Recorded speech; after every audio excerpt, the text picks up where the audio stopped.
I've been lying in my room for hours now. It's 5:30 a.m. and there's not much I can do. You know what the worst part of my situation is? I'm in the same room with my parents. They keep looking at me, and I can't help but not look back and try not to scream. Their eyes are focused on me, and their mouths are wide open.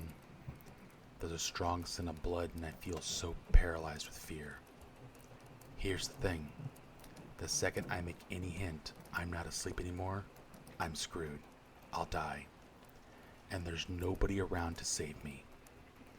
I've been trying to think of a way out, but the only idea I have is to rush for the door, run outside, and scream for help, hoping my neighbors hear me. It's risky, but if I stay here, I'll surely die.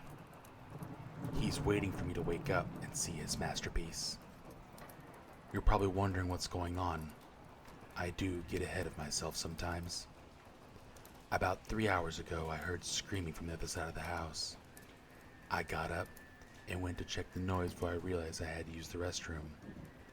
Instead of doing the smart, noble thing and investigating, I used the bathroom first. I could have gotten myself killed right then and there for my stupid actions. But I actually did my business and took a peek outside the bathroom. There was blood on the carpet. As any other sane human would do, I bolted back to my room, hiding under my sheets like the scaredy I was. I tried to convince myself to go back to sleep, and that this was some weird, vivid dream or something. But I heard my bedroom door creak open. And like the terrified child I was, I peeked out from my blankets to see what was going on. I could see something dragging my parents into the room, obviously dead.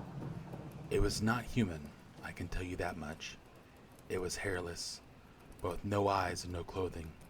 It walked like a caveman, with its back slouched as it dragged my dead parents. But the thing was smarter than any caveman.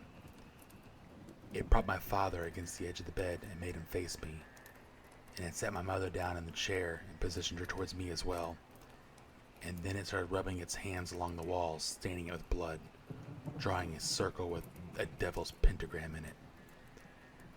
This thing had made what it probably would call a masterpiece. To finish it off, it scrambled a message onto the wall that I could not read into the darkness. It then positioned itself under my bed, ready to strike. The scariest thing now is, my eyes have adjusted to the darkness, and since then, I can now read what he put on the wall. I don't want to look at it because it's terrifying to think about, but I feel I need to see it before I'm killed.